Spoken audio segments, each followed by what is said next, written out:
Data storage is crucial for IT professionals and of course for people all around the world.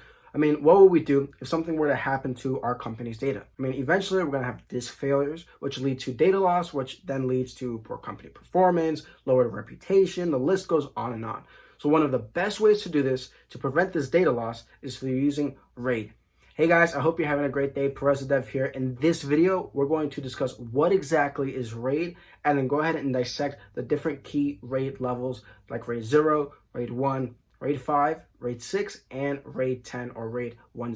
So when we have redundant disks, we have additional backup components just in case one of those disks fails. We can actually go ahead and back that component up because we have these redundant or sort of backup disks. Before we dive further into RAID, I want to go ahead and make sure we're on the same page in terms of key terms, key definitions you really want to understand when discussing RAID. So first off, we have striping. Striping is when you just split the flow of data into blocks of a certain size. That's all it is. Next up, we have mirroring. Mirroring is a storage technique in which the identical copies of data are stored.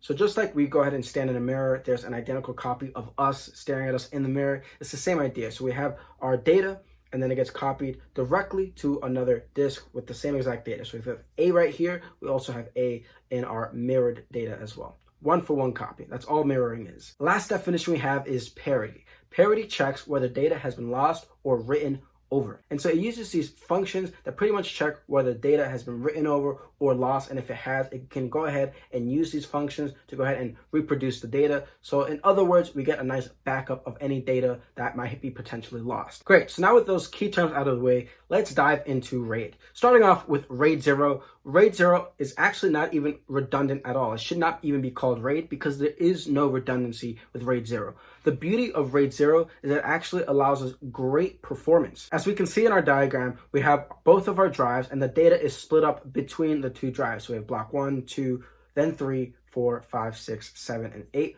all split up between drive 1 and drive 2. So of course, this allows us to have double the performance, double the read and write performance because we're going and splitting up the data between the two drives. But there is no redundancy in this example. So with RAID 0, there's no redundancy. We don't have any sort of backup whatsoever. So if one of the drives were to actually go down, we lose all of our data. But the beauty, the benefit with RAID 0 is that we get this increased performance. Now, of course, you never want to go ahead and have data that isn't backed up, where there's no redundancy. So now we move on to RAID 1. With RAID 1, we can see it's a setup of at least two drives that contain the exact same data. It has this mirroring utility. So we have block 1, 2, 3, 4, and it's mirrored onto the other drive. So this is great because it allows us to have this redundancy, as we said, so we have a backup of our data. But now we've actually lost the performance, that speed that we had originally with RAID 0.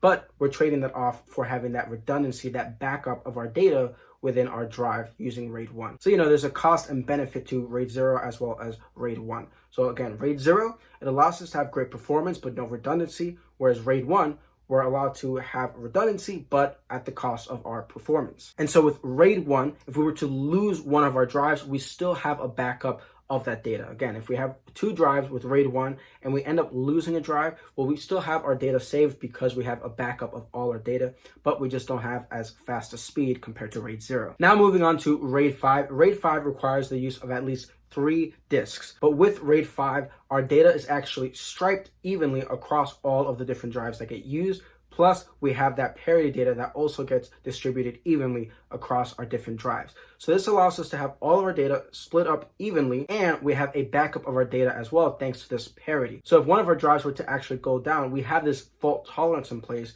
So again, if the drive goes down, we can actually rebuild that data thanks to our parity data within the other drives. But we can only lose one disk when set up with RAID 5. Now moving on to RAID 6. RAID 6 is just like RAID 5, but we have this dual or double parity when it comes to RAID 6. So with RAID 6, we have our data striped across the different disks, but now we have 2 parities instead of 1 like we did in RAID 5. We have 2 parities across each of the drives. And because we have this double parity, this dual parity, it actually requires a minimum of 4 drives. So with the minimum requirement of 4 drives, if we were to go ahead and actually lose 2 of our drives, we could still go ahead and piece all the data back together again because we have the double parity on the 2 other drives there. So we can go ahead and actually rebuild our drives. And the likelihood of 2 disks actually going down is very minimal. So if we were to go ahead and lose one drive, we can still piece it back together, but we have this extra backup in case 2 drives were to go down at the same time. We can still get all of our data back thanks to this double or dual parity with RAID 6. And RAID 6 has the same speed as RAID 5 when it comes to reading,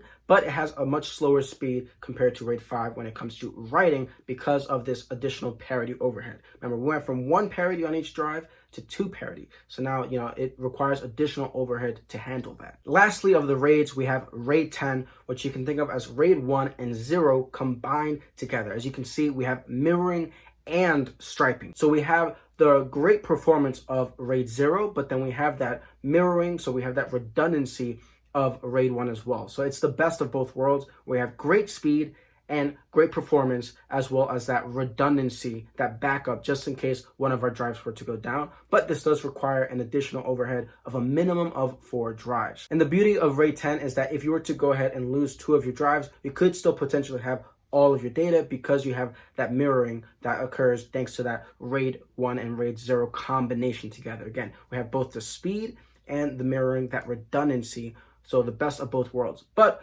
because we have the best of both worlds, of course, this comes at an additional cost to your business because you get the speed and the redundancy, best of both worlds. So, of course, somewhere we have to pay. And so this time it would actually cost the highest compared to RAID 5, 6, 1, or 0. Although, unfortunately, it's expensive, it is the greatest performing of the RAIDs, right? Because we have that speed and redundancy. If you enjoyed today's video, please make sure to like and follow and let me know down below if you have any questions. Remember, today's a great day to have a great day. So have a great day.